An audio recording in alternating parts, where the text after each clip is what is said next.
Então, o tema de hoje, cultura de massa e indústria cultural, é a nossa base. E nós temos aqui, opa, está entrando mais pessoas, tá? A homônima da minha filha, Amanda Monteiro, acabou de entrar. Ó, o que acontece?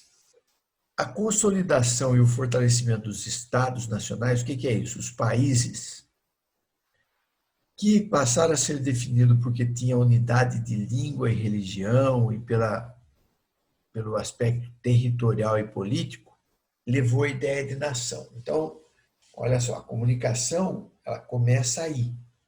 Por quê? Porque nós, logo que nascemos, somos estimulados a aprender a linguagem dos nossos pais ou de quem, das pessoas com quem a gente vive. E pega lá um HD vazio no cérebro da criança, né? E vai colocar os signos que vão ser interpretados para poder ter a linguagem, entender e falar. Mais para frente, escrever e ler. E esse processo é tão interessante que se nascer uma criança aqui no Brasil, os pais não sabem nada de russo, mas a criança for para a Rússia e crescer lá, ela vai aprender russo.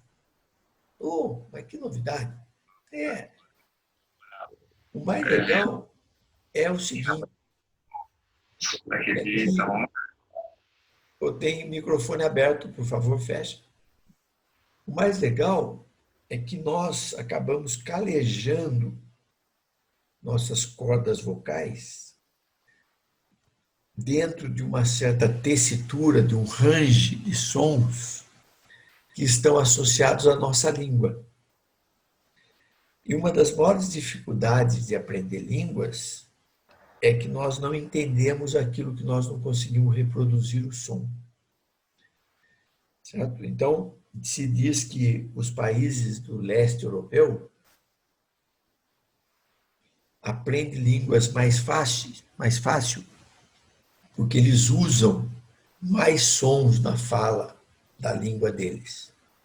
Então, quando ele escuta a nossa, ele tem um som correspondente a nosso som. Isso é legal porque hoje é uma discussão grande até na alfabetização, qual é o método melhor de alfabetização, e o que vem sendo defendido muito é o método fônico, que tem a ver com os sons da língua, né? E só que no nosso caso, nossa tessitura, nossa abrangência de sons é pequeno, então quando a gente vai aprender uma língua russo, o escandinavo, o sueco, o finlandês e tal, nós temos uma enorme dificuldade, porque nós não temos os sons que eles usam na linguagem deles.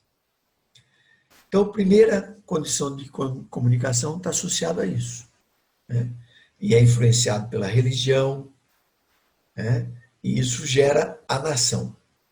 Então, o Brasil é uma nação de língua portuguesa, religião até bem pouco tempo predominante católica, 70% dos brasileiros são católicos, eu acho que ainda hoje. Temos um território do tamanho de um continente e um sistema político, república presidencialista. Isso define a nossa nação. Os intelectuais europeus formularam a noção do espírito de um povo, que é expresso, que é apresentado na forma de arte e tradições nacionais. Nós temos aqui as nossas tradições. Varia, no Brasil é tão grande que você vai para o Pernambuco, é frevo. Você vai para um outro, é outra coisa, né? Aqui em Taubaté nós temos algumas tradições, que é congada, tem uma outra lá que eu não lembro. E nós acabamos exprimindo nossa forma de ver e de nos comunicar por meio dessas características culturais aí, de cada povo. Essas sociedades, sob forma de estados, né, países, eram capitalistas e, como tais, divididas em classes sociais. Então, a gente começa a ver o problema da cultura de massa por conta dessa estrutura capitalista. Vamos entender a cultura de massa.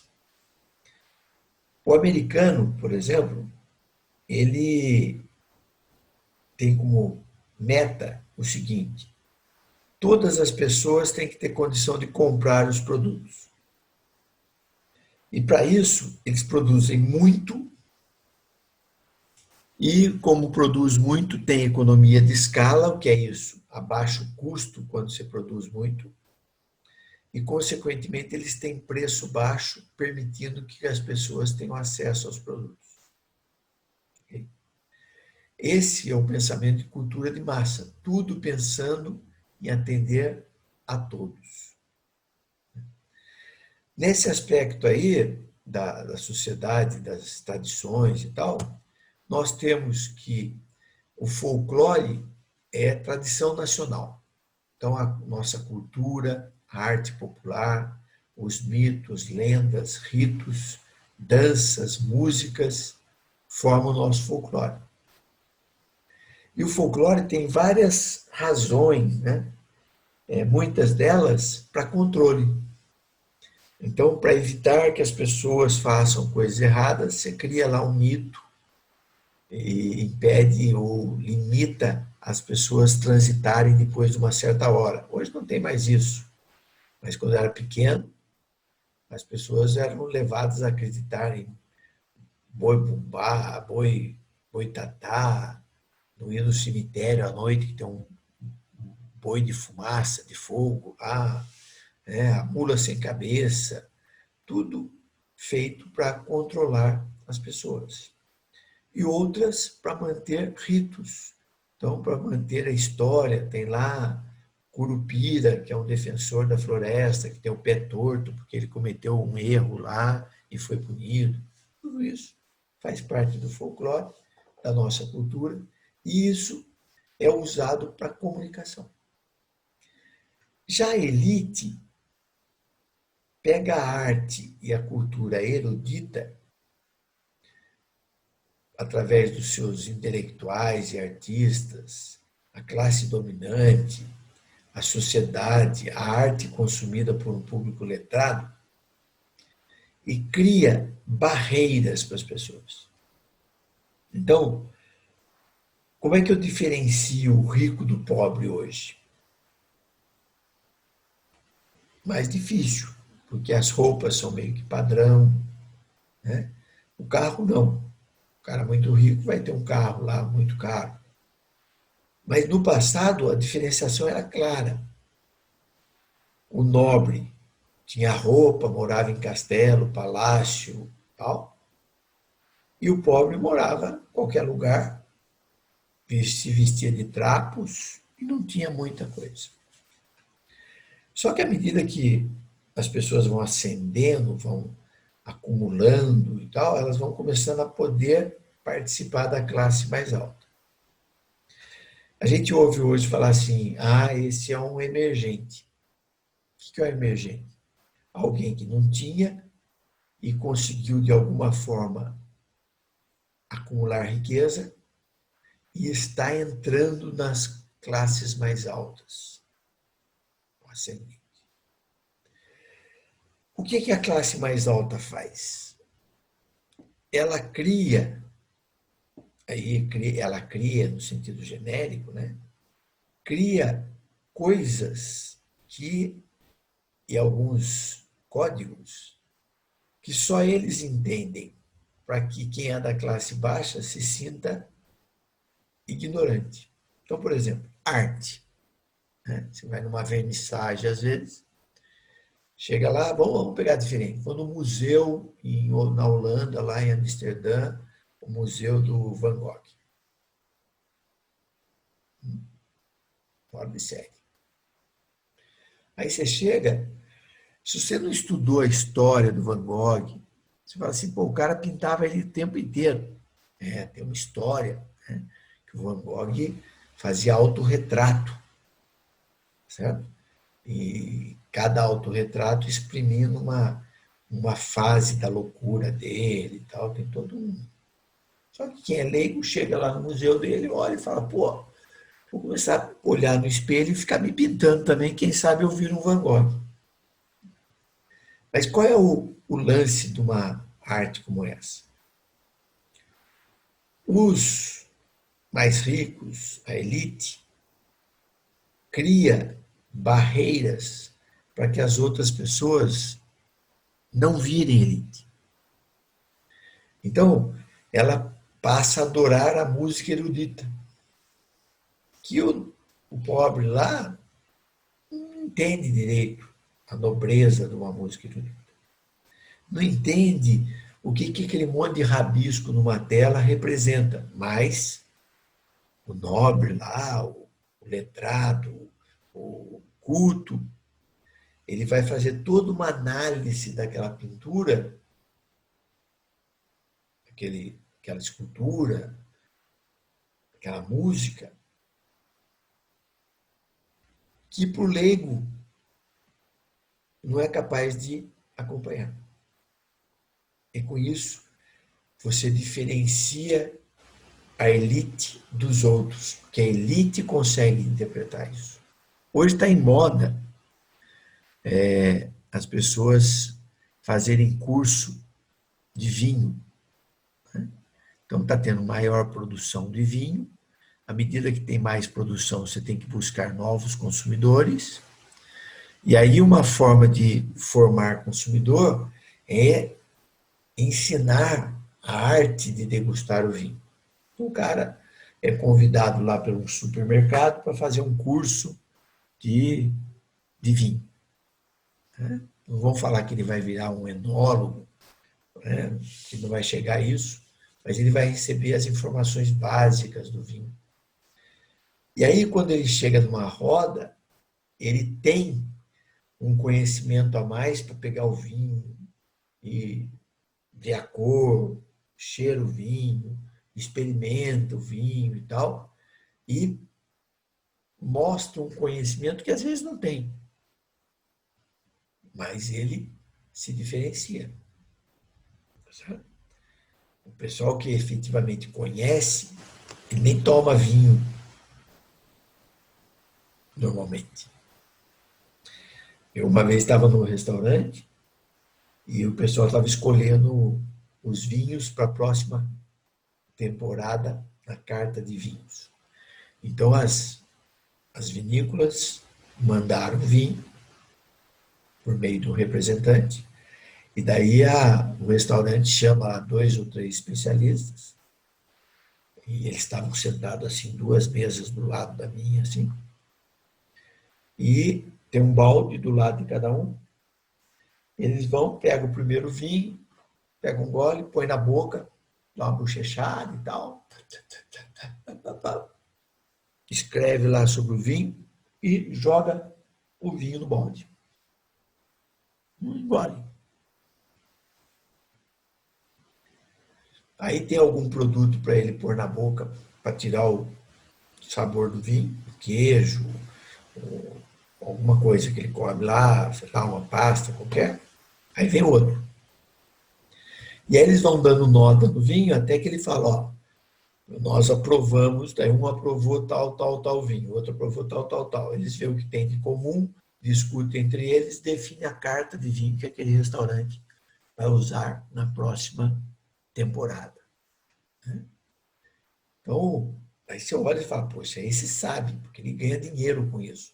O restaurante contrata ele para ele analisar as ofertas de vinho das vinícolas e escolher a carta que ele vai depois apresentar para os seus clientes, né? Falando, ó, o que eles escreveram ali para justificar, o dono do restaurante vai falar para o maître e tal, e quando você chegar ele vai falar, ó, esse vinho tem isso, tem isso, tem isso, tem isso, por isso que ele custa lá 150 euros, sei lá. Né? E daí você escuta tudo aquilo, e se você estiver lá, você tem que estar disposto a pagar, porque é aquele preço. Então a gente tem que fugir desses restaurantes, porque o cara conta toda a história e depois você tem que pagar a conta. Né? Mas voltando, por meio da arte e da cultura erudita, você consegue diferenciar as classes. Então você vê nos filmes aí da Idade Média e tal, né? Você vê a história lá do Leonardo da Vinci, que pintava para o Papa. Esses artistas, considerados artesãos, eles eram contratados pelo nobre, pela elite, para produzir para ele uma coisa que era distante da população menos culta. Então, conseguia diferenciar as classes sociais. O pobre olhava e falava, puxa vida, como eu sou ignorante, ó, o pessoal está apreciando isso, que para mim não significa nada. Mas não é que não significa, é eu que sou insignificante e não consigo entender a nobreza do que esse pessoal entende. Então, olha que controle da mente da pessoa, né? Pondo na cabeça dela que ela era incapaz de entender o que está por trás daquela arte ali. Sabe? Só que a arte é mais ou menos assim, né?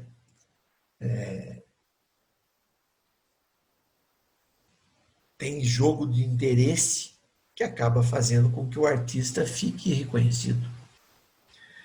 Né? Um cantor aí, ninguém conhece, de repente desponta e começa a vender pra caramba. Por quê?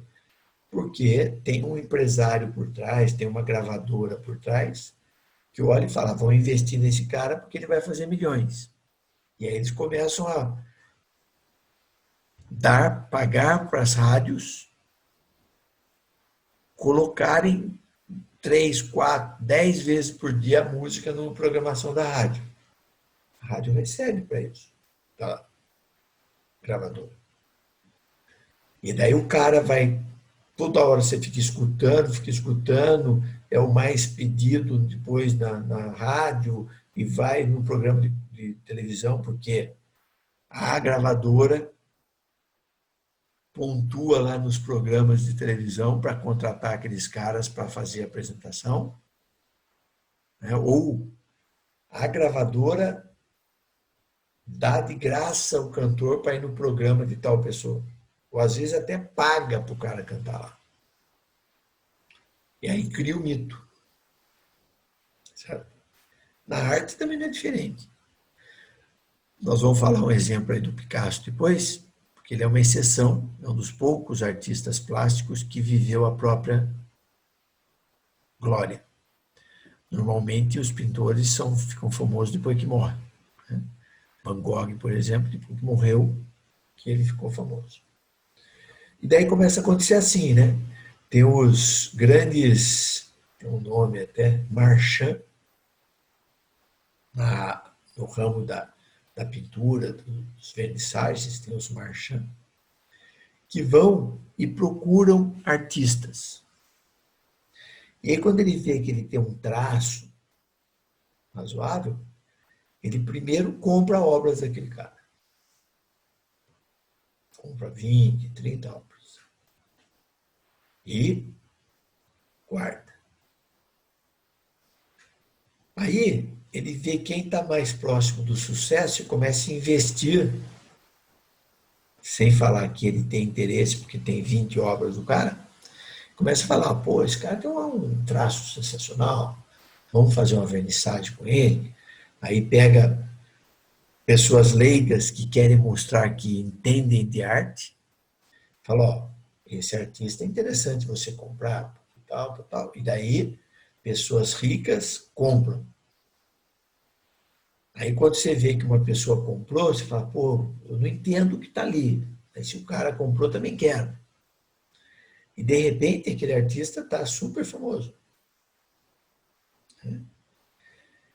Principalmente quando ele morrer. Porque daí aparece o seguinte, o cara morreu, ele era um gênio. Era louco, era depravado, sei lá, mas era um gênio.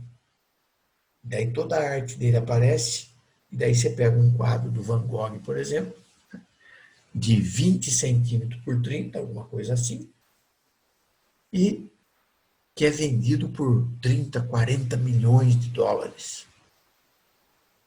Certo? Então, o valor disso aí é complexo. O Picasso, por exemplo, tem uma história contada que o Picasso, como eu falei, um dos poucos que viu a própria glória, estava numa vernissage, tinha a obra dele, e tinha uma mulher olhando uma obra e falando, poxa, é muito caro, não vale isso. Sem conhecer ele, ele chegou e falou, por que a senhora acha que está caro? Não, porque ó, uma tela desse tamanho custa X. A tinta que usou aí custa tanto. Gastou 1, 2, 3 semanas para fazer. Não é possível custar tão caro. E daí, caso, opa, lá. Mas o valor está em quem compra. É uma obra de arte. Só uma pessoa vai poder ter esse quadro. Não vai ter duas pessoas. E algumas pessoas, para ter a exclusividade de alguma coisa, está disposto a pagar. Então o valor está na pessoa. A senhora não vê valor, mas outras pessoas veem. Ah, mas não vale. Ele falou, a senhora tem uma nota de $1 aí? Ah, tenho sim. Então, quanto vale essa nota? Ué, $1. Tá. Pegou uma caneta e assinou a nota. Falou para ela, quanto vale essa nota? Quando ela leu, ela viu que era o Picasso. Falou, não tem valor. Eu vou guardar, não vendo, não dou nada, vou ficar como lembrança. Falei, então, tá aí. Essa exclusividade de ter alguma coisa única é que faz essa nota não ter valor para a senhora. Assim como, para algumas pessoas, ter esse quadro aqui, que é único, vai valer tanto ou mais do que está no preço dele ali. Então, esse discurso cultural e tal separa as pessoas. Né? Você vai, às vezes, numa orquestra sinfônica. Quem não é músico, que conhece a história daquelas obras, quem são os autores, né, tal, vai lá, depois de 15 minutos, está dormindo na apresentação. Certo? Que é uma música toda harmônica, que tem a tendência, se você não tiver pegando o detalhe dela para ver a execução, exprimindo o que o autor queria com aquela música, você depois de 15 minutos está abrindo a boca e, se abusar, dorme no meio do recital. E aí fica mais ou menos assim. A elite olha e fala, plebe, porque não consegue igualar ao nível daquilo que está tendo acesso. Tudo isso para a gente chegar ao seguinte, ó, falar um pouquinho de contexto histórico. Primeira Revolução Industrial aconteceu na Inglaterra, nos idos dos 1700 e alguma coisa, ou seja, século XVIII, em que começou a aumentar a produção industrial. Mas essa produção atingiu valores altíssimos na segunda Revolução Industrial, que foi no final do século XIX, 1800 e alguma coisa, quase entrando no século XX, 1900. E esse aumento da produção tinha que atingir o público para comprar. Então, esse aumento de produção estimulou as caravelas, aí, as missões dos países para ir para outros lugares venderem o excedente de produção, né? Estimulou o comércio internacional e assim por diante. E, ao mesmo tempo, começou a despertar a necessidade de você criar hábitos nas pessoas, estimular as pessoas para ter um estilo de vida que levasse ao consumo daqueles produtos que estavam sendo feitos em grande quantidade pela indústria, dentro daquele conceito de massa. Deslocamento das pessoas da área urbana para rural, aumentando o número de pessoas nas cidades. Nesse contexto, a maioria dos trabalhadores deixava para trás sua cultura, sua arte, o folclore, na verdade, né? E ia viver na cidade num ambiente cultural totalmente diferente. Totalmente leigo do que acontecia, ignorante, porque ele conhecia outra cultura. Nesse momento, surgem alguns historiadores críticos que foram denominados autores da Escola de Frankfurt. Escola de Frankfurt, Frankfurt é uma cidade, uma região na Alemanha, né? E esse pessoal fugido da guerra, a maioria judeu, né? Benjamin é nome de judeu, Horkheimer e tal, foram se refugiar nos Estados Unidos. E lá, eles, com uma mentalidade marxista, mais para socialismo e tal, eles começam a criticar a cultura de massa e a indústria cultural. E esse movimento de crítica recebeu o nome de Escola de Frankfurt. Então, o que eles diziam? Que a cultura de massa e a indústria cultural, faltou um L aqui, é cultural, né? Levava as pessoas a serem manipuladas em favor de interesses dos produtores da indústria, daqueles que queriam vender os seus produtos. Então, cada um com o seu nível de crítica, depois a gente vai falar alguma coisa de alguns deles. A expressão cultura de massa, criada com o objetivo específico de atingir a massa popular, transcendendo assim toda qualquer distinção de natureza ética, social, etária, sexual. O que era isso?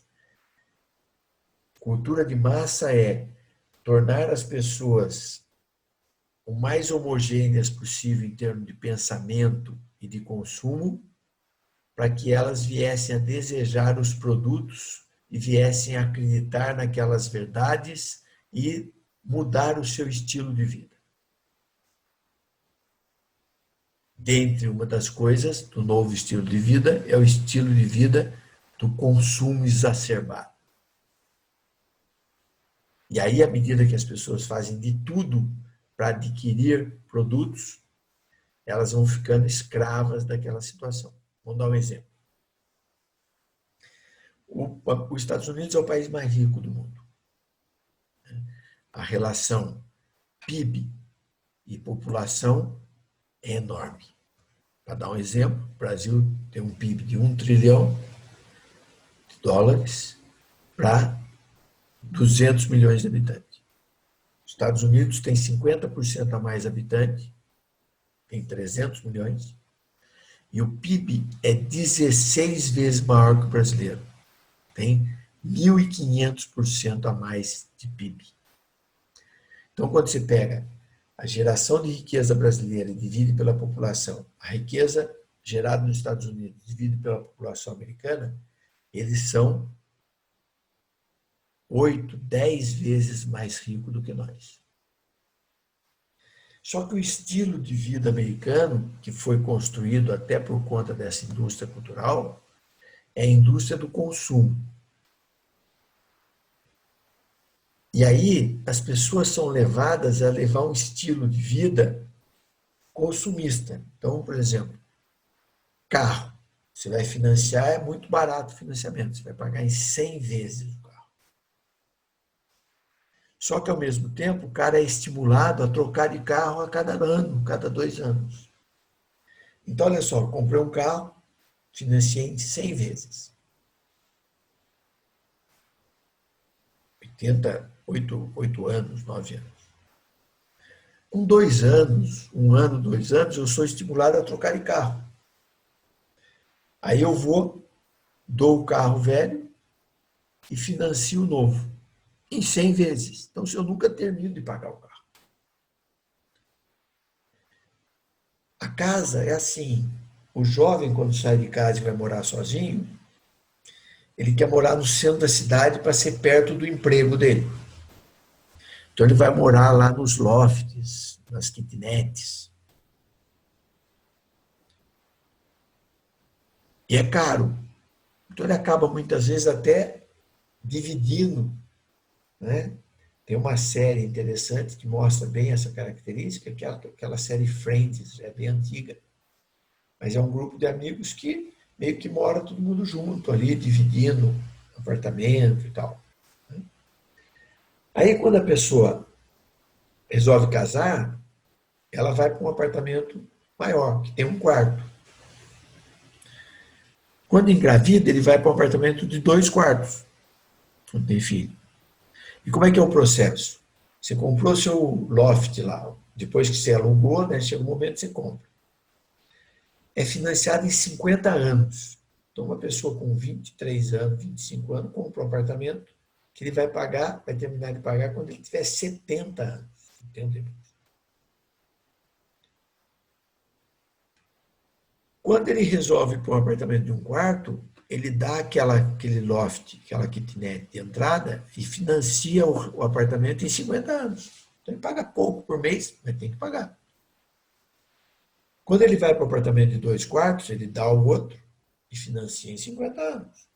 Então ele está sempre devendo o que ele tem. Quando ele passa a ter mais filhos, ele sai do centro, que agora ele vai constituir família. Às vezes, quando tem um filho, já sai do centro, vai morar no subúrbio. Aqui no Brasil, a expressão subúrbio é pejorativa, né? Subúrbio, na linguagem americana, por exemplo, são os condomínios de casas, que no centro predomina prédios. Então, quando você tem família, você quer morar num local que seja aprazível, que tenha árvores, que as crianças possam brincar, tenha um jardim. Então, o cara vai para o subúrbio, né? Onde tem casas. Certo? Não é pejorativo morar no subúrbio, porque ele já tem uma condição de vida, que ele tem carro para ir trabalhar, né? Já tem condição de pagar para cuidarem dos filhos dele, alguém para levar na escola e buscar. Né? Tem até muito brasileira, não sei se tem brasileiro, que vai fazer au pair nos Estados Unidos, que é ser essa ajuda na casa para levar a filha em escola, para ir buscar, levar nos treinos, que eles praticam muito esporte e tal. E o americano contrata e paga. E a pessoa não é uma babá, é uma assistente das pessoas. E isso faz com que o americano esteja sempre devendo muito. E o que dá crédito para ele é ele trabalhar muito. Então, abre essa hora aqui, 9h30, 10 horas, você passa lá nos prédios, nos centros das cidades dos Estados Unidos, ou nos centros comerciais, e os prédios estão tudo acesos. O pessoal está trabalhando. Por quê? Ele não tem horário para trabalhar, ele tem meta a atingir. E ele ganha de acordo com o que ele faz. Então, se ele está precisando ganhar dinheiro para pagar as contas dele, ele fica trabalhando até 10 horas, até atingir o objetivo dele de ganhar o que ele precisa. Então, olha só, porque também tem a lei, né? Você pode ter um carrão lá, paga uma mixaria por mês. Só que se você não pagou uma, duas, 3 vezes, os caras localizam, hoje tem GPS em tudo, aciona o GPS do carro, localiza, vai lá, já coloca uma trava na roda para o carro não poder sair do lugar. Porque o cara pode chegar e querer ir embora. Então já trava. Então, quando a gente olha para essa cultura de massa, então, americana, as pessoas acabam sendo que escravas do trabalho. Ele precisa trabalhar, porque se ele não paga, por exemplo, o apartamento, a casa dele, ele hipoteca. Ele não pagou 2, 3 parcelas, 4 parcelas, o banco vem e toma. Ah, mas daí eu consegui enrolar e tal. No Brasil enrola, lá não. O juiz rapidamente manda despejar, a polícia vem, coloca os seus móveis na rua e retoma o imóvel. Então, nos Estados Unidos, você tem que trabalhar e pagar suas contas. E é feito de um jeito que, se você quiser ter o estilo de vida americano, você não consegue fugir, sair dessa situação. Então, você fica tendo que trabalhar. Ah, mas o capitalismo, então, escraviza a pessoa. Você é escravizado para manter um estilo de vida. Se você não quiser ter aquele estilo de vida, você não precisa. Né? Faz seu sacrifício e não fica trocando de carro todo ano, não tem uma opção. Pior é a escravidão pela ignorância. Por exemplo, nós vivemos a escravidão pela ignorância. Você não forma as pessoas e daí 90% ganha dinheiro de fome, porque não tem formação, não conhece nada, não sabe distinguir as coisas, e é mantido escravo também. Ou a escravidão dos países socialistas, em que você trabalha para o governo e o governo define o que você pode ter e o que você não pode ter. Então, tudo tem vantagem e desvantagem. O capitalismo tem um livre-arbítrio, você faz se você quiser. No socialismo, não. Você tem que seguir a regra do governo. Tá? Não tem opção de não seguir. Então, sem defender um ou outro, tem várias nuances aí.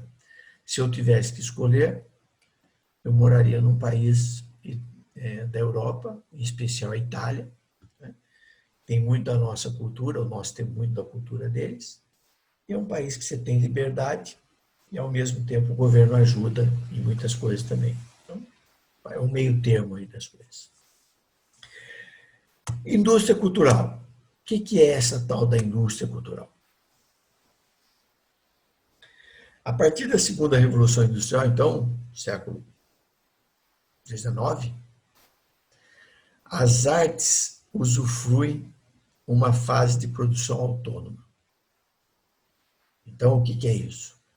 O artista que já tinha prestígio, né, desde a Idade Média e tal, Renascimento, ele é autônomo. E a obra de arte é cultivada com aquele pensamento da obra-prima única. Então, vamos dar um exemplo. Mona Lisa. Mona Lisa, uma obra de arte, tem uma história por trás dela, né? E está lá no Museu do Louvre, na França. Então a gente ouvia falar, tal, se falava na Mona Lisa. Então as pessoas tinham aquele desejo, pessoal ligado à arte, desejo de ir para a França para ir no Louvre para ver a Mona Lisa.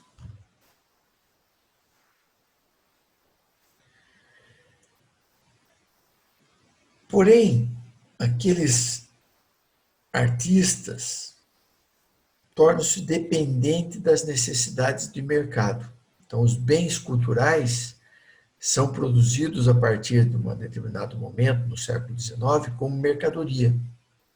Mas não é só o século XIX. A gente vê lá que o Michelangelo, Leonardo da Vinci eram contratados pelas nobres para fazer as obras para eles. Já era mercadoria. A indústria cultural, ela foi o nome dado para a criação da ilusão de felicidade no presente e a eliminação da dimensão crítica na vida das pessoas. A indústria cultural passa a ocupar o espaço de lazer das pessoas, dos trabalhadores, sem dar tempo para ele pensar sobre as condições de exploração em que vive. Vamos entender. O que foi chamado de indústria cultural por aquela escola de Frankfurt, aqueles autores, aqueles Horkheimer, Adorno, Habermas, Benjamin, que eles começaram a olhar e viram que o seguinte, a indústria passou a usar a arte para criar estilo de vida nas pessoas. Um estilo de vida da cultura de massa, do consumo exacerbado. Então, a crítica deles é o seguinte: o cinema. Quando o cinema era mudo, ele era pura arte. Né? Normalmente eram trechos curtos. Por exemplo, são os filmes do Charles Chaplin, né? Mudo. Sempre tinha alguma ironia por trás, uma certa infantilidade e tal. Só que daí a técnica permitiu que tivesse som nos filmes. E aí a indústria cultural, ou a indústria, começou a ver que através, por meio dos filmes, era possível criar um estilo de vida nas pessoas. Então eles começam, por exemplo, a fazer o filme. Vou dar um exemplo.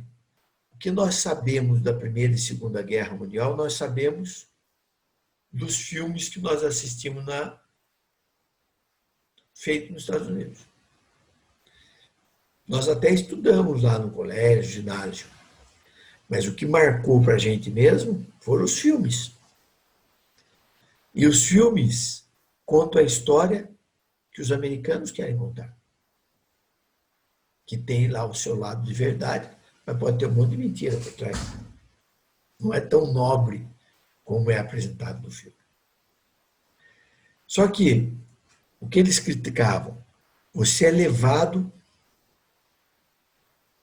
por diversão a uma sala de exibição, que é o cinema, e ali você fica à mercê de quem domina a chamada indústria cultural para bombardear o seu cérebro com informações e com estilos de vida que vão moldar o seu consumo, a sua vida a partir dali. Então, a dona de casa feliz no filme, que vai comprar isso, vai fazer aquilo. A dona de casa vê que aquele é o modelo de dona de casa. O homem trabalhador tem um modelo do trabalhador. O modelo do soldado que vai defender a democracia acima de tudo, a liberdade, dando a própria vida. Os pais ficam orgulhosos quando o filho morre na guerra. Você criou isso. E, para ver como é forte isso, tem certos filmes feitos pela indústria cultural que são feitos para evitar algumas coisas. Então, por exemplo, o jovem americano está se aventurando muito pelo mundo no turismo. Ele tem dinheiro, porque ele trabalha, é independente, o pai não tem como controlar, junta um grupo de amigos e vai para a Europa. Só que como ele tem pouco dinheiro, ele quer maximizar, tem uma região europeia que é mais cara e uma mais barata. O leste europeu é mais barato. E aí, o governo tem uma obrigação do seguinte: se alguém tiver um problema lá, ele tem que socorrer. Então, ele vai e influencia, financia filmes que trazem uma mensagem do perigo que é fazer mochilar, fazer viagem com mochila em determinados lugares. Então aparecem duas mocinhas, todas contentinhas e tal, que vai lá para a República Tcheca. Aí chega lá, vai numa boate, tem lá o olheiro dos exploradores de escravas sexuais, que conta para o outro, o cara na saída da boate pega as duas moças e vai, escraviza elas para virar prostituta. Aí, de alguma forma, os pais não conseguem localizar, aí vem o herói americano que vai lá e descobre onde é que elas estão e salva. Mas a amiga da filha do mocinho do filme morreu. Então, aí traz uma mensagem para o jovem, o seguinte, ó, não entra nessa que é fria.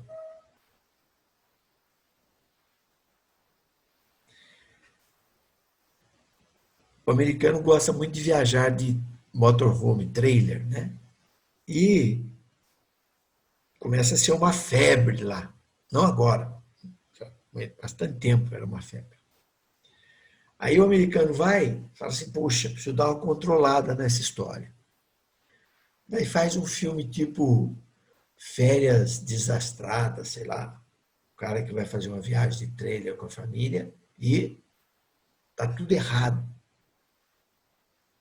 Então, aquela pessoa que estava empolgada para comprar um trailer, se aventurar pelo país e tal, opa, não é tão simples assim. Isso eu estou dando alguns exemplos, mas se a gente for verificar, os filmes acabam criando, ainda hoje, imagine há 40 anos, 50 anos atrás, o estilo de vida das pessoas. E essa indústria cultural que começa no cinema, no rádio, ela migra para a televisão. Antes você tinha que espontaneamente resolver sair de casa e ir até o cinema para ser bombardeado pelo cinema.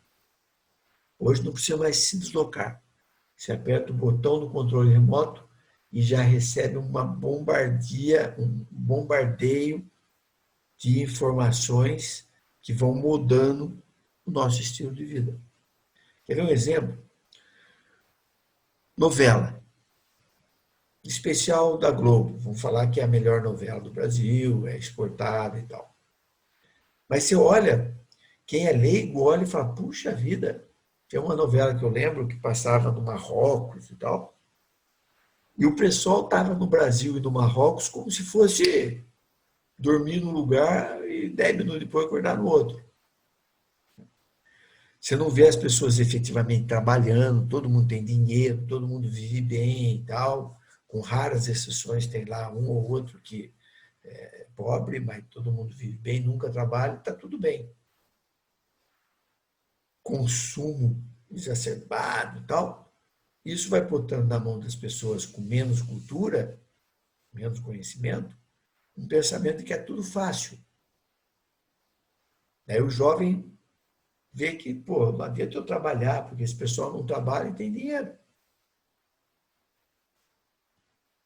Aí fica mais fácil para ele aceitar ser aviãozinho de traficante, que ele ganha dinheiro, um puta risco, mas ele ganha dinheiro pra caramba, pode ter um estilo de vida bem próximo do que a novela mostra, certo? Porque se ele for trabalhar que nem o pai dele, ele vê que o pai trabalha o dia inteiro, chega em casa, não tem dinheiro quase nem para comer. Então, que estímulo ele tem para seguir os passos do pai se ele tem um bombardeio na televisão mostrando que a vida é fácil? Então, a escola de Frankfurt criticava isso. Né? Usar a cultura, a arte, para formar a forma de pensar das pessoas, direcionando para o consumo, direcionando para a vida que os detentores do dinheiro querem que a pessoa siga para ser escravo do consumo. Críticas. Devemos saber que a propaganda ressalta a magia da mercadoria. Então, a indústria cultural dá um alerta, que olha só, a propaganda vai tentar te mostrar o lado bom da coisa. Vai tentar despertar o desejo, seu desejo para obter a qualquer preço. Você vai deixar de comer para comprar uma roupa bonita. Você vai deixar de dar estudo adequado para os seus filhos para ter uma televisão melhor em casa. Inversão de valores. Na indústria cultural, o consumidor é tratado como um rei, mas não é. Na realidade, ele é simplesmente um objeto da indústria cultural. Ele é manipulado para andar conforme o poder econômico deseja que ele ande. Os produtos são adaptados ao consumo das massas, que em grande parte torna-se escravo dela, determinando o seu consumo. Aí, fazer um parênteses aqui. Puxa vida. Então, o marketing está a serviço do capital, está manipulando as pessoas. Então,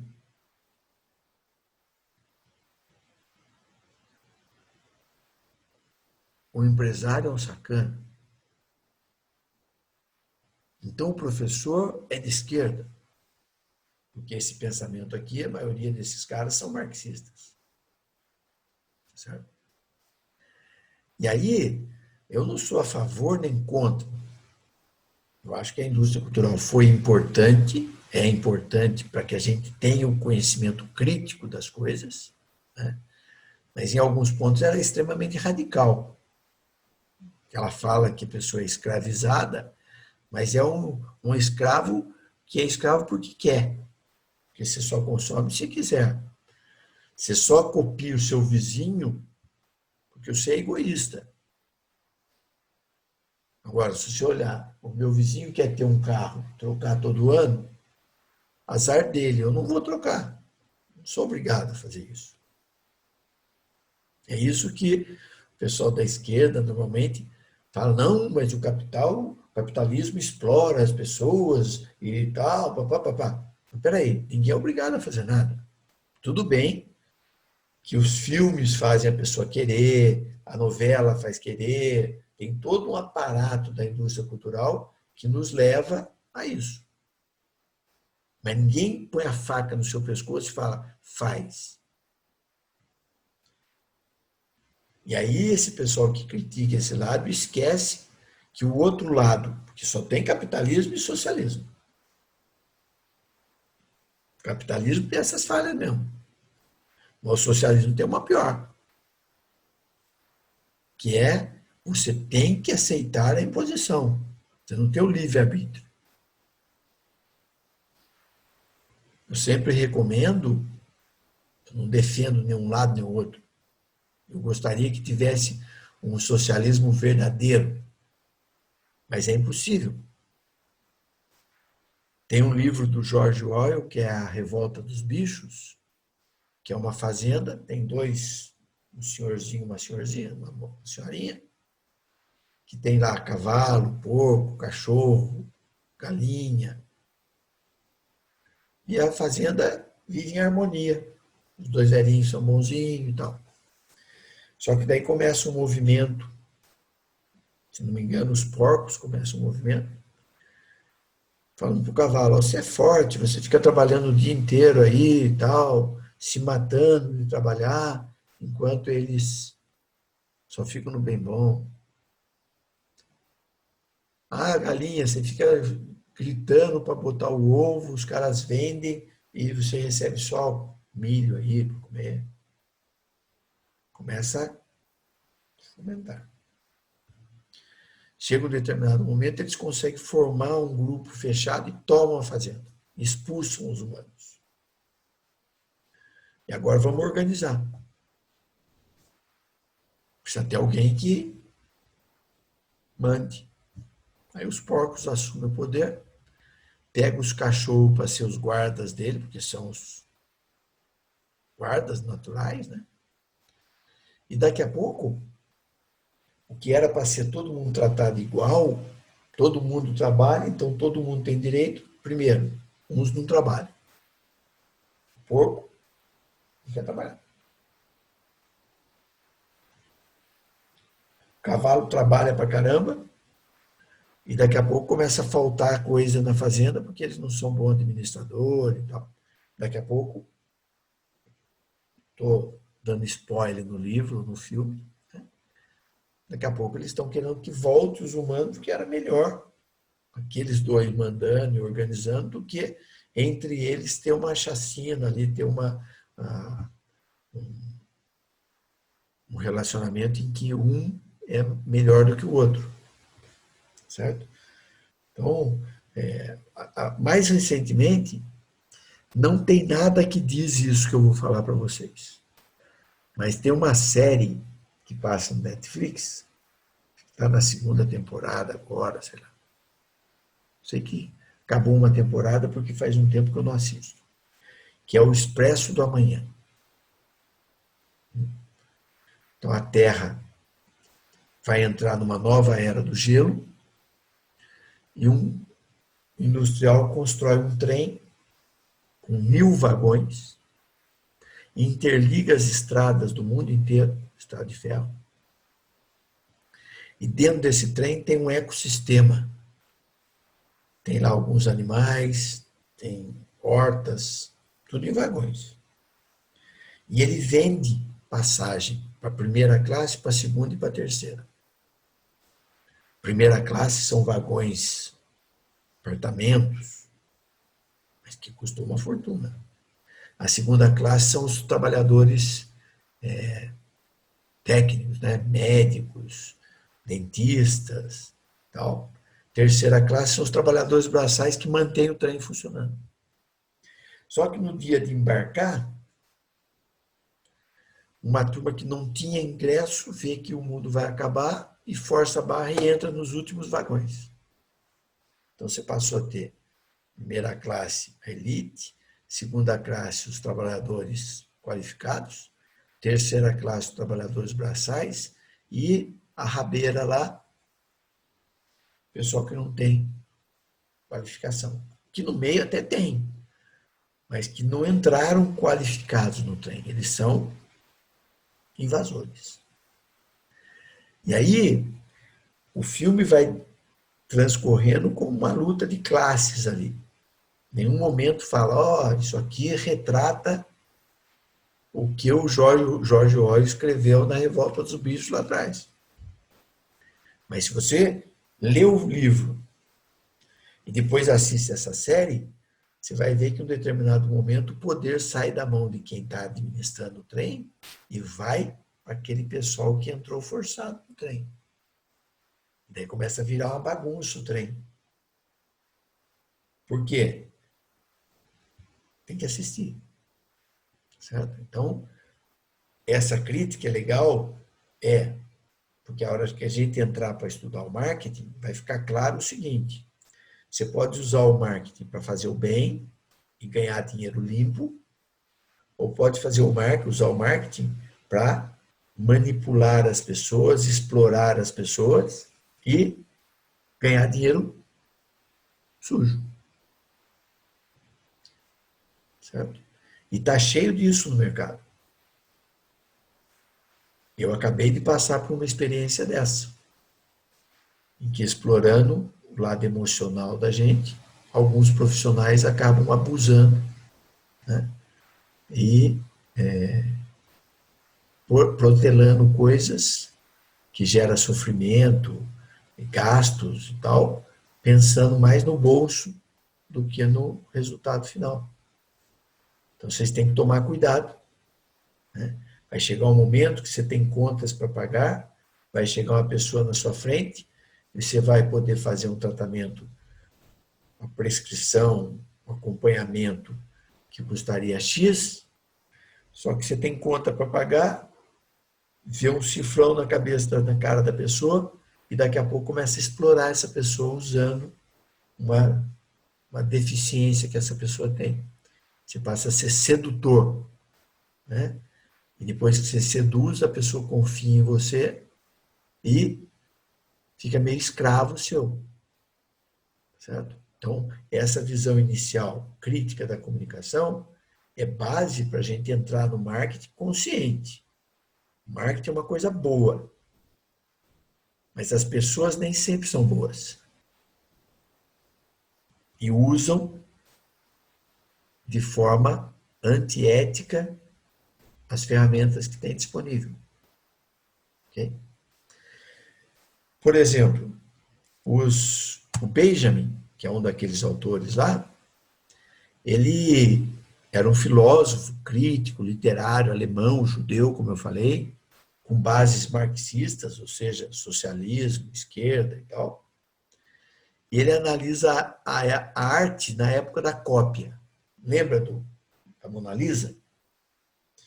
Ele, a princípio, ele olha e fala, poxa, a reprodução da obra de arte é uma coisa positiva, porque ela vai democratizar a obra. Mais pessoas vão ter acesso a ver a obra, a entender o que é a obra, o que ela representa. Então, a primeira fala do Benjamin é apoiando a reprodução da obra de arte. Aí, chega um determinado momento,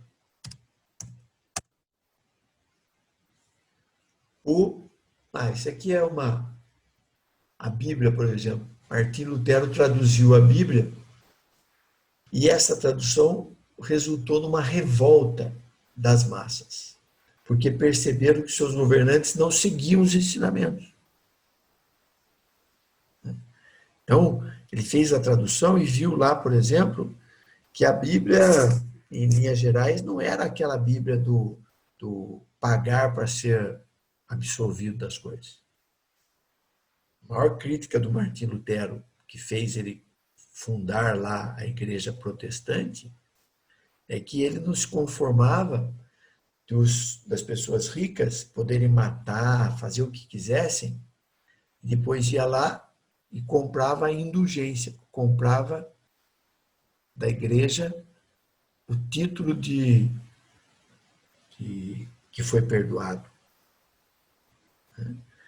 Você podia fazer o que fosse. Chegava no padre, matei e tal, tal. O padre falava, tá difícil. Né? Então eu vou fazer isso, tal, vou comprar isso para a igreja e tal. Daí o padre, a igreja dava indulgência. Essa é a maior crítica do Martim Lutero. Né? O perdoar os pecados não é aceitar os desvios.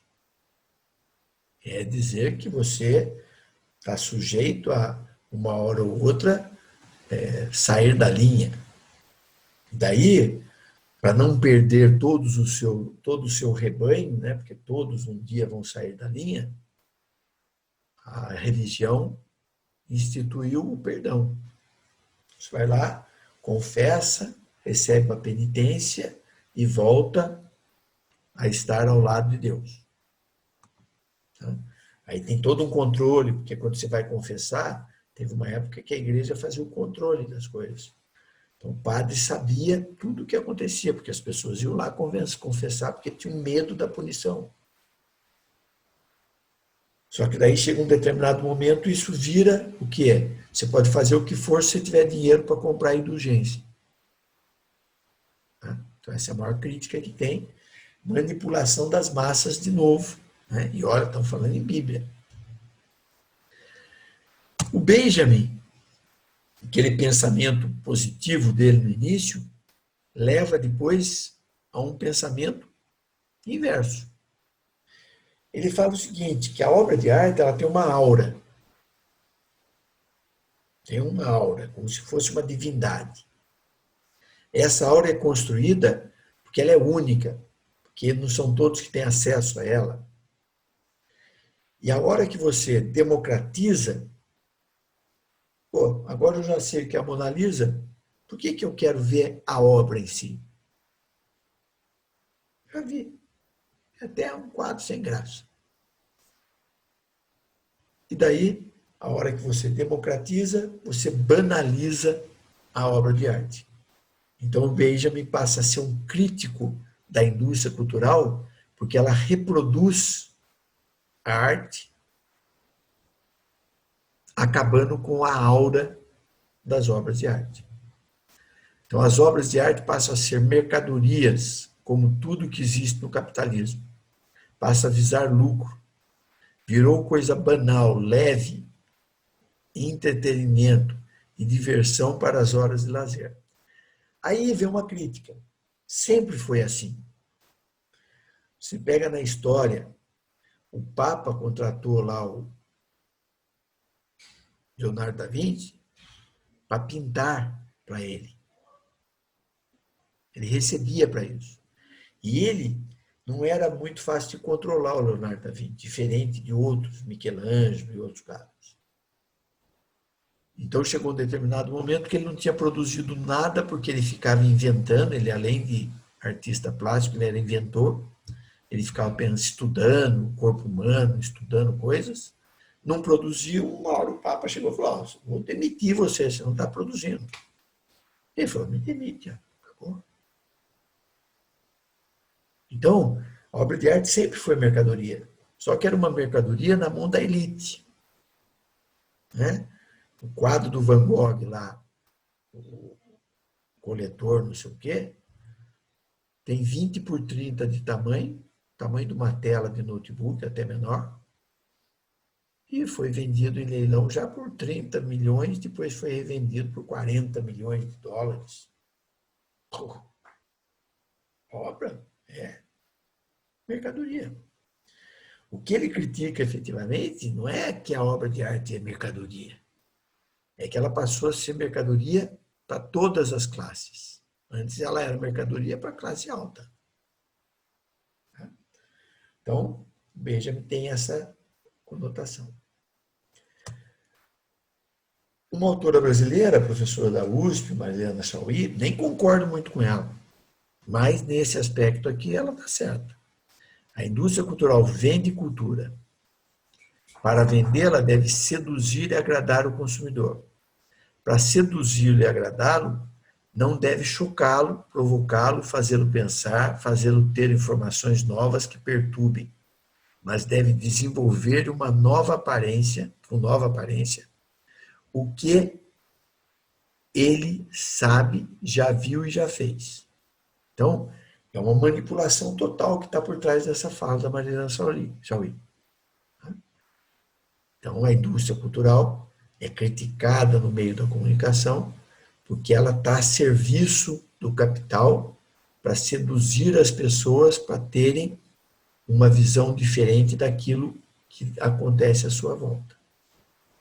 O Horkheimer, que é outro cara da indústria cultural, fala que devido à massificação cultural, as artes perderam algumas de suas principais características e tornaram-se consumistas, repetitivas, modistas, dissimuladoras. Então você vai para o cinema hoje,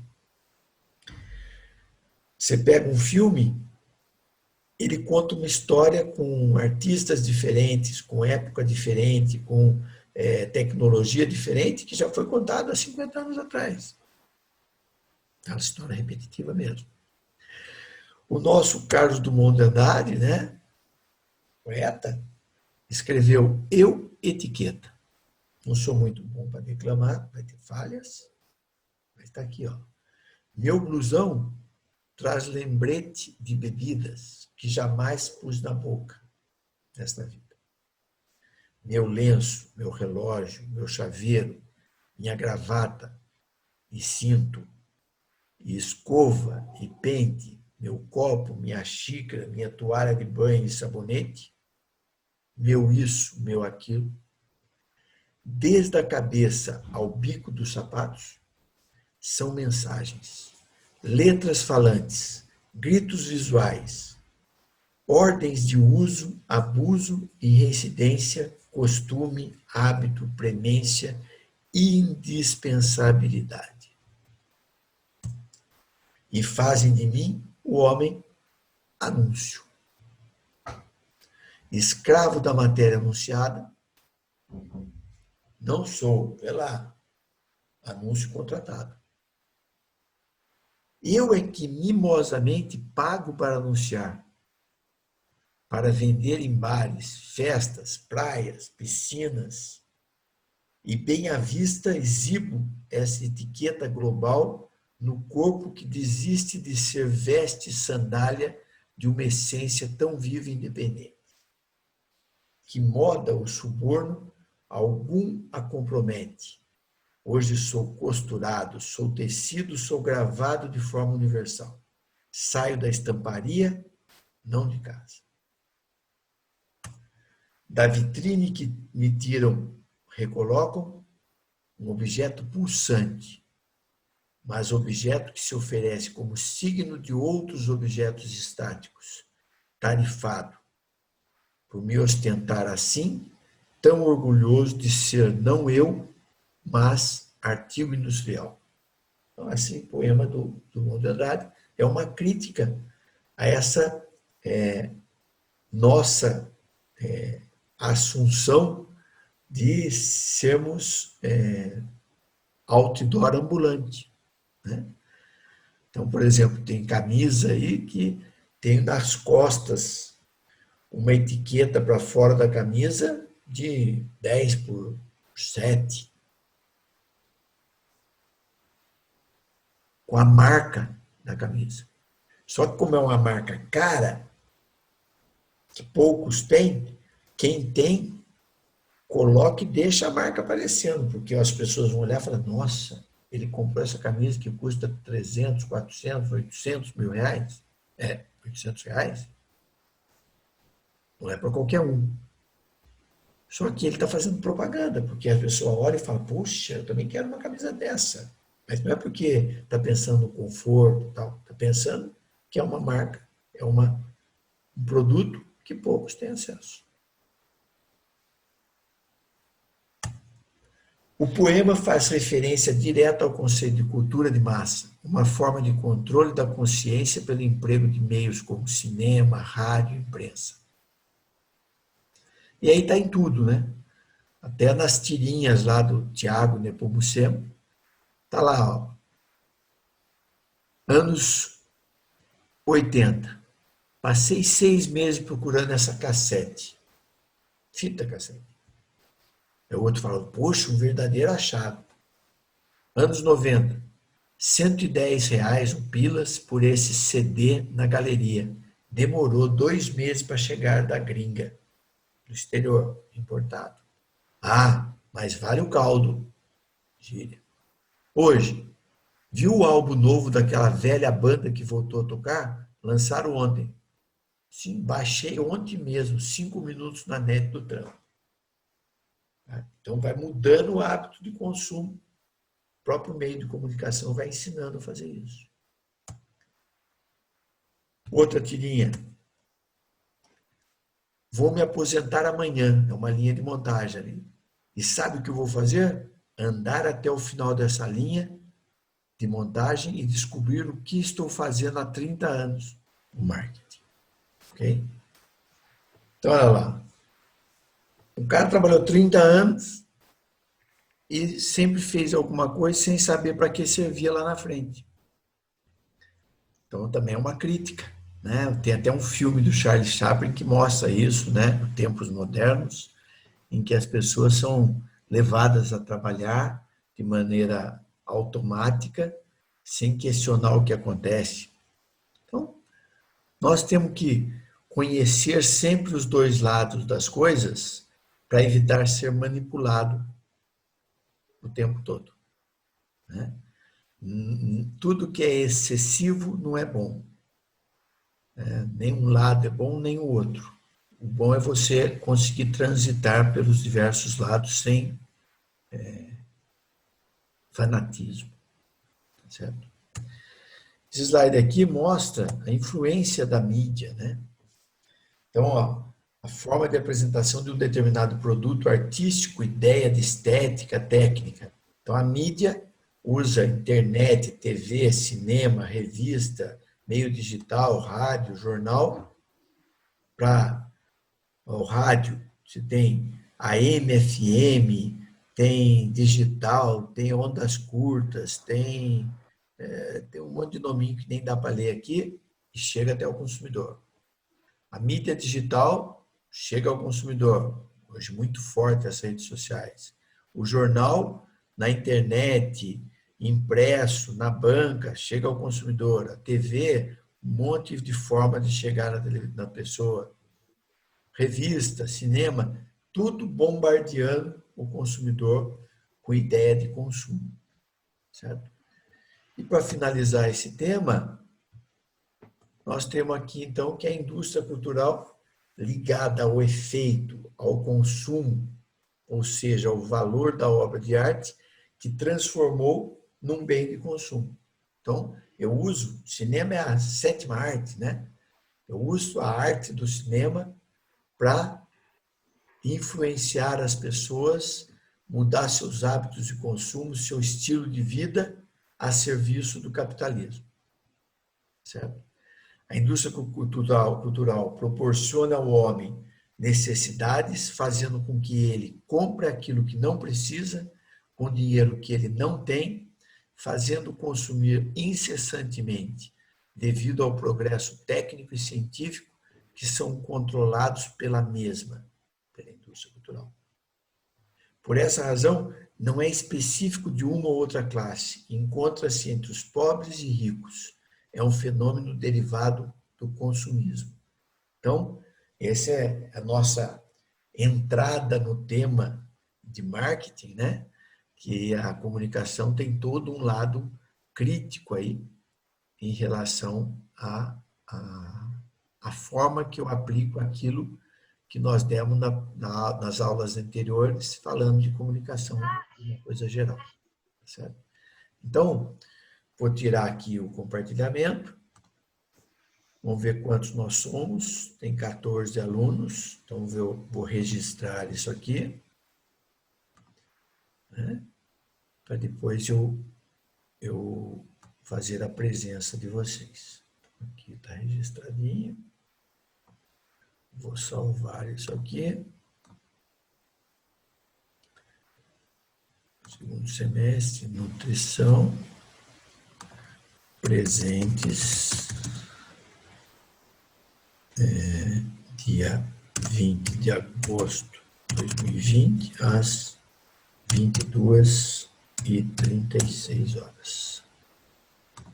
Estamos em 14, 13 alunos e mais o distinto aqui que vos fala.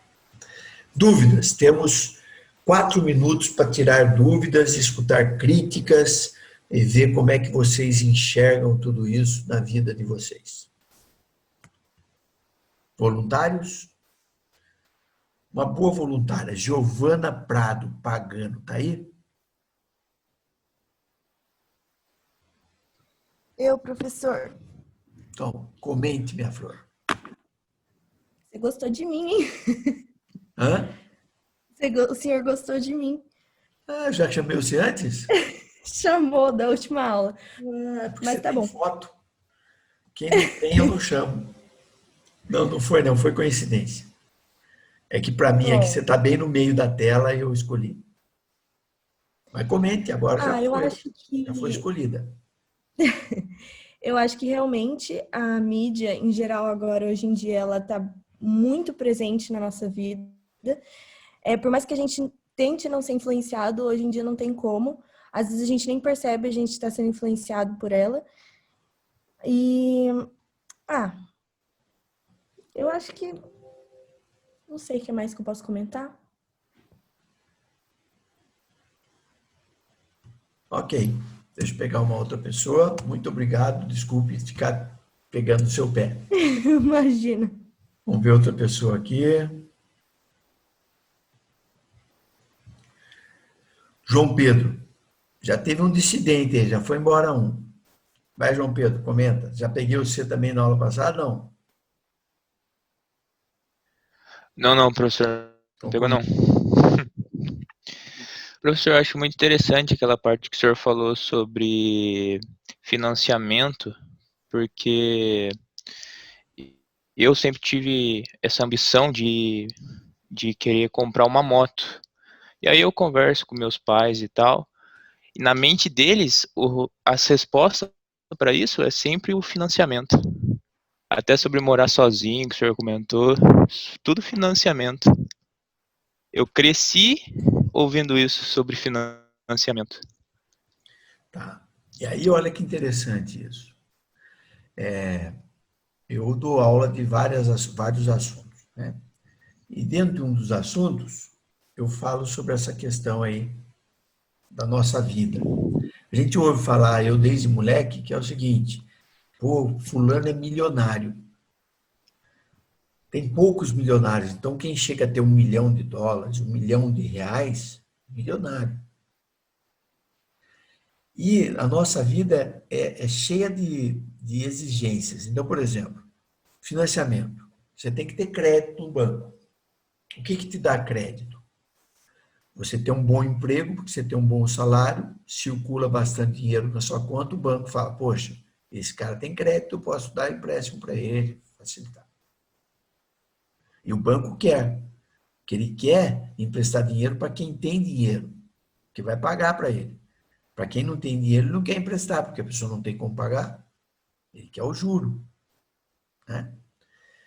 E outra forma de você ter crédito é você ter poupança. E o brasileiro, como a grande maioria do Brasil ganha muito pouco, só 10% ganha mais, tem mais do que R$ 5.000 de renda familiar, 50% tem renda familiar menos de R$ 1.000.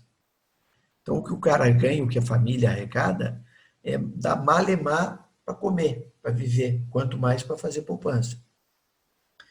Mas a poupança é que te permite ter efetivamente liberdade, livre-arbítrio, poder de decisão. Por quê? Vou dar um exemplo. Se você tiver R$ 100.000 aplicado no Banco Itaú, você vira personalité, que é a classificação mais alta. E daí você não paga taxa, você tem atendimento personalizado, tem um monte de vantagem. E daí aquele negócio que dinheiro atrai dinheiro. Por causa de você ter 100.000 lá, o banco toda hora fica te paparicando. 100.000, não é 1.000.000. Se tiver 100.000 no Banco do Brasil, você vira cliente estilo, atendido em cabine dentro do banco. Hora marcada. Então, eu sempre sou contra financiamento. Porque quem tem dinheiro, o banco fica atrás. Se o banco fica atrás de você, é sinal que você não precisa de dinheiro. Porque o dia que você não tiver e precisar, que você for atrás do banco, ele vai olhar, tem emprego bom? Não tem. Tem poupança? Não tem. Não tem crédito. Então, eu sou sempre da linha do seguinte, vocês estão aí na faixa dos 20 e poucos anos, trabalha. Ganha lá seu 1.000, 2.000, 3.000, 4.000 reais por mês. Continua morando com seus pais. Come na conta do seu pai, dorme lá, sua mãe lava roupa, tudo.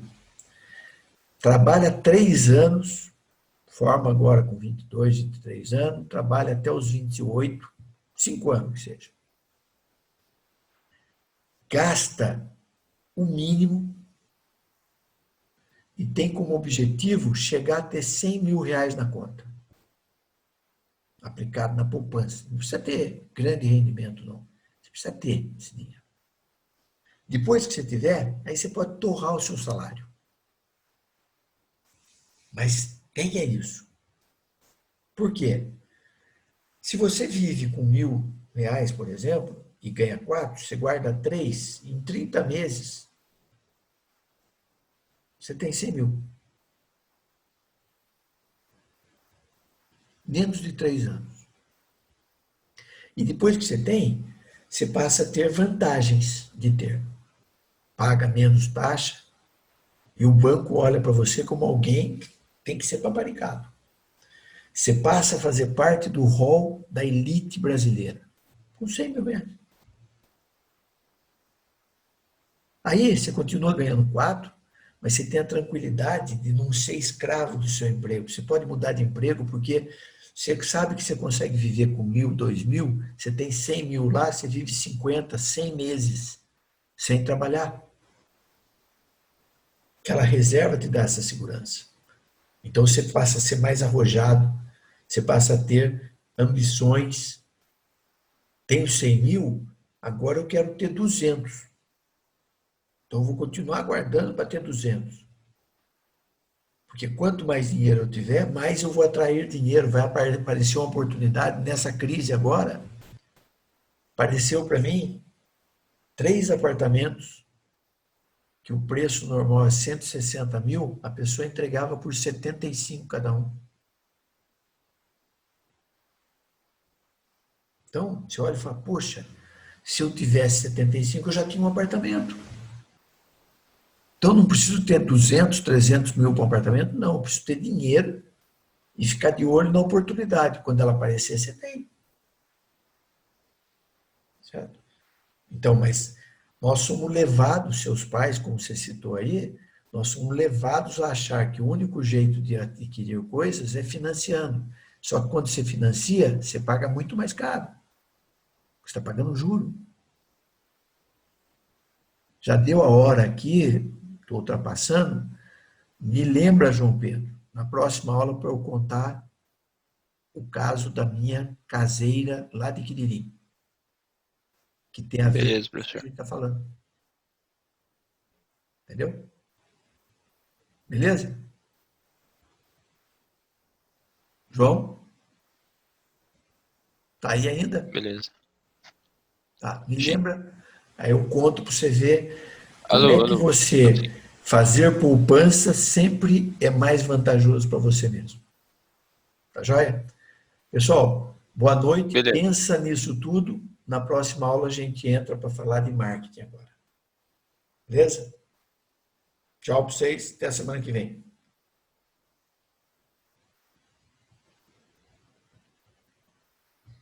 Boa noite, professor. Obrigada. Boa noite.